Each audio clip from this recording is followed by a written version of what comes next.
What's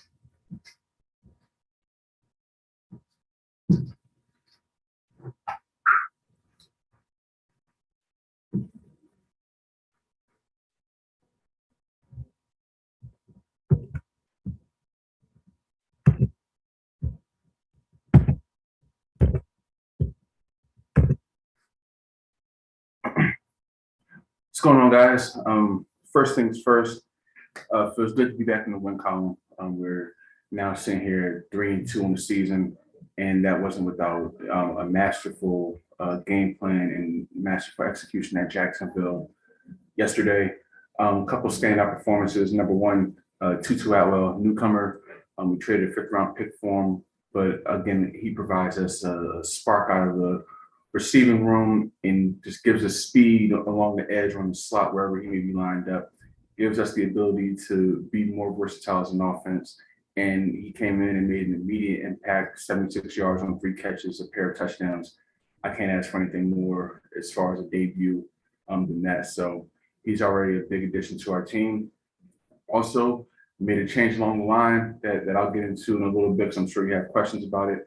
But we now have a starting right tackle, and it is our former starting left guard, Kenyon Green. Another rookie, right? Another rookie, but we're putting him on the right-hand side to gain some stability because Titus Howard just can't do the job.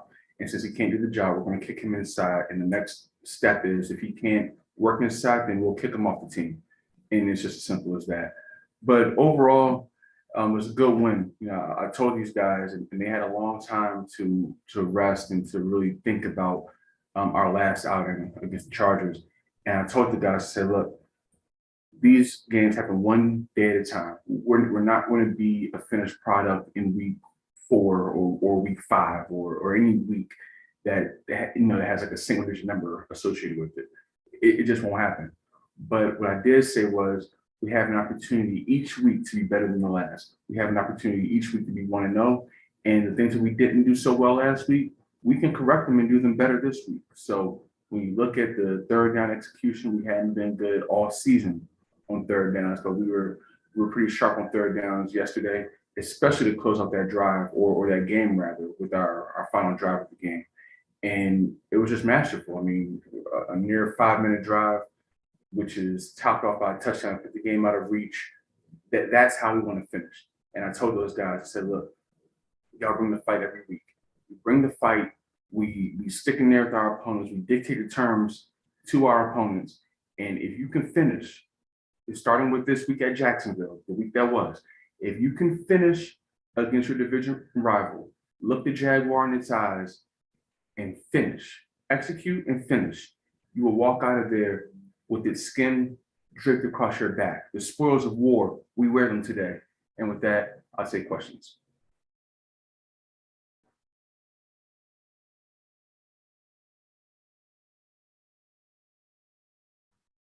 Well, I think in all, this might have been our most mature victory. I mean, this is a grown-up, mature type of win.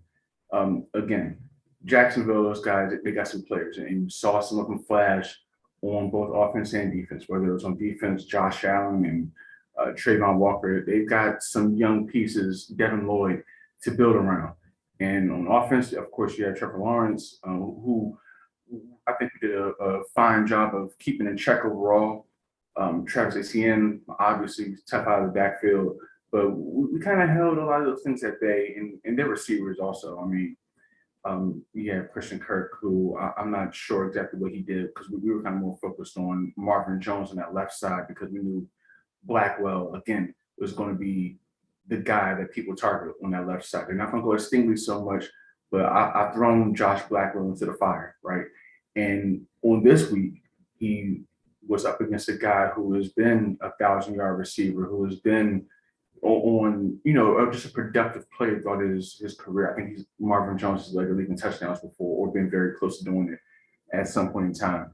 And for Blackwell to go out there, have an interception, stabilize that left side of our defense in terms of pass coverage, and also have at least 3 PBUs is huge. And that's why I put him out there. And he's growing. This team is growing. And it was just a mature one all around.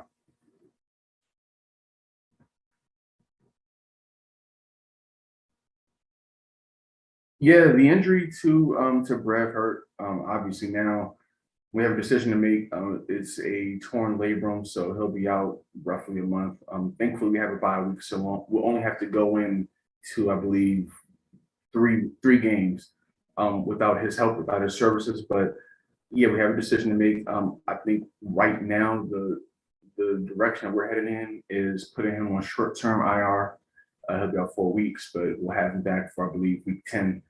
And that also frees up the roster spot because we're kind of, I mean, there's not much flexibility we have at this point, but that'll free up a spot for us to go out and temporarily replace him with a veteran presence or a guy that can stretch the field, whichever suits this team the best. But yeah, losing him hurt, but again, we have capable people to step in and to move along with this operation. And OJ Howard, again, he's a guy who is basically Brevin Jordan also. I mean, these guys are fast coming out of the tight end spot.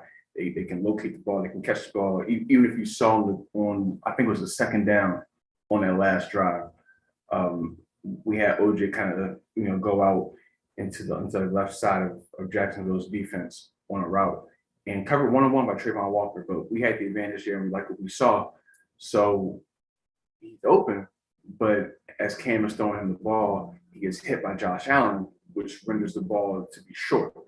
And OJ located the ball, he caught it, and not only did he catch it, but then he reversed back upfield to get more yardage and another first down, which ultimately set up that touchdown that, put us in a position to go ahead and wrap that game up and win. Yeah, it's looking like about 4 weeks for Jordan. And again, we'll see what's out there. We'll see who's out there in terms of replacements, who can add that element that we're losing temporarily with Brevin being out, who can add those elements that he presents to this team, and we'll just keep it rolling from there.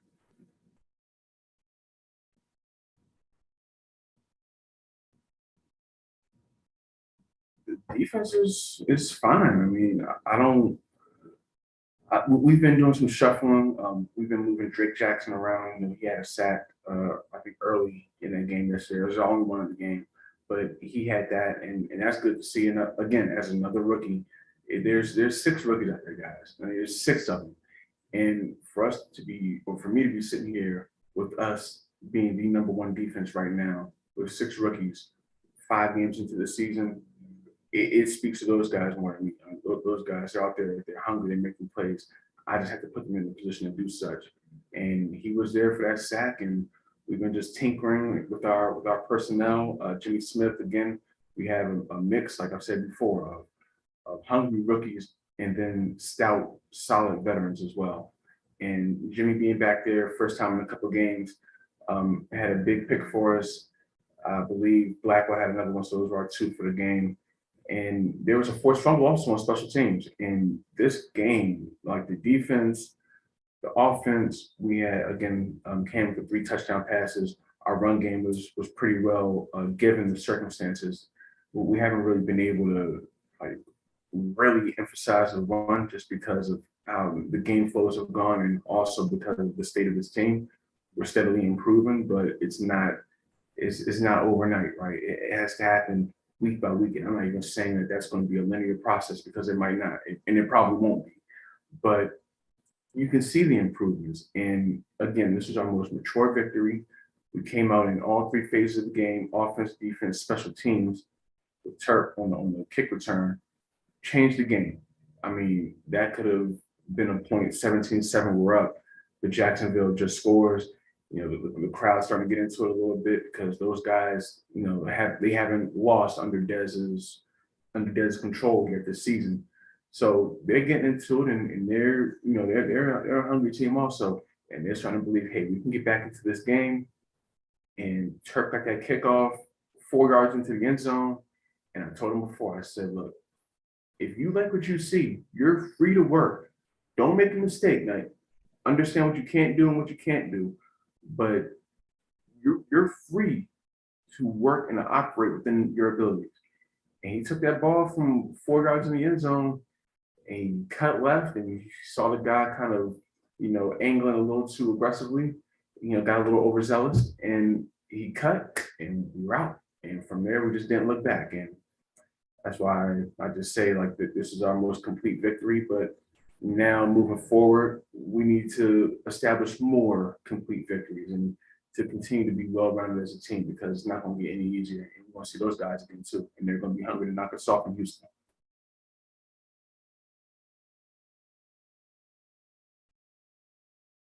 No, I think thus far in the season, I can't really say I've asked for more than what we've been able to put out there. We're a 3-2 team. Like never forget, we're merely a 60% winning team.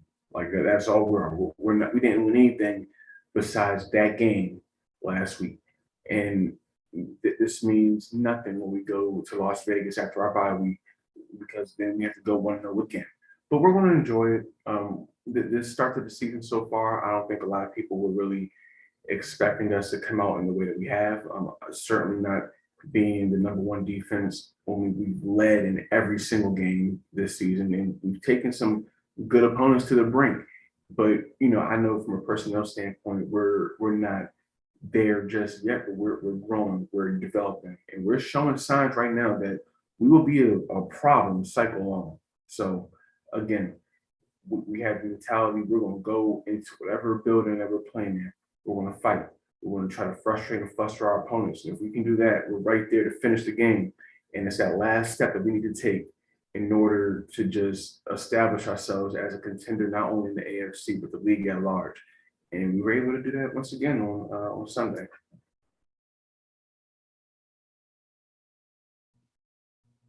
But I would know.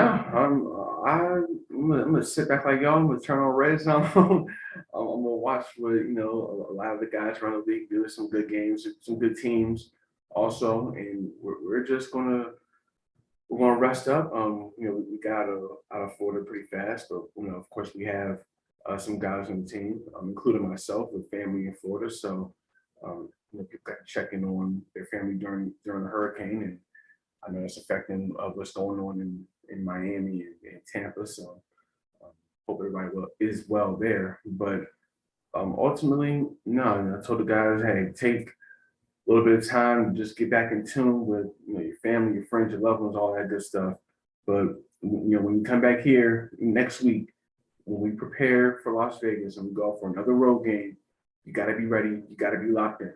I don't care what you do, so long as you stay out of trouble during this off week, but come back ready to go because I'm gonna be ready to lead you, and we're gonna have to be all cylinders firing for the rest of the season because it's Oakland, I believe it's Tennessee, and then we got Philadelphia, and the meat of our schedule really starts to show. We got Cleveland down the line, we got Dallas down the line, Kansas City, Miami. I'm not getting ahead of what we're doing right now, but we need to start rounding in the form. That's the only goal we have is to just get better incrementally every week. So by time it's time to really solidify our playoff credentials in December, then we're peaking at the right time. That's all we want to do. And we made tremendous steps towards that in week 5. We want to rest up week 6 and kind of get back to a base of just groundedness, and we'll come back and bring the fire week 7 at Las Vegas. No, I don't. I mean, I might. I don't even know who Texas plays in college football. You might see me anywhere. I can't tell you, but I'm just focused on really just building this team into what I know they're capable of. And again, we've had some good weeks, we've had some not so good weeks so far this season, but there's been nothing that's really thrown me off as far as our trajectory. Can we compete? Yes, we can compete with anybody. I firmly believe that. And for those who might have been thinking, oh, it's going to be a rebuilding year, or you might not hear from the Texans, myself, this season, I'm gonna make no bones about it as we go into the bye week. We're here to play. We're here to win. And I'm not talking week by week. I'm not talking a game. I'm not even talking a division. We're here to go for it all. Crazy things have happened in season 1 in the past, and we got the talent. We got the talent. I have the ability as a user myself, and I know that. And Is the margin for error slimmer than everybody else's in the league? You better believe it, absolutely. But does that matter? No, because I'm built for it. We're built for it. We are Texans at the end of the day. And yeah, as they say in Texas, the great state of Texas, where things are bigger and can be greater. That's where we're looking to be. That's what we're looking to do. Be bigger, be greater each and every week. And if we do that, I'm not putting a limit on how far this team goes. And it's kind of wide open right now in the AFC and in the league at large. And want to beat us, like straight up and down. He want to beat us. I'm not, we're not handing nothing out. If you beat us, you're going to earn it, and in turn, we're going to earn everything that we get, and we're gonna enjoy it when we can, like this week right here. All right, guys, appreciate it. Stay safe, and we'll see you guys in Las Vegas in a couple weeks.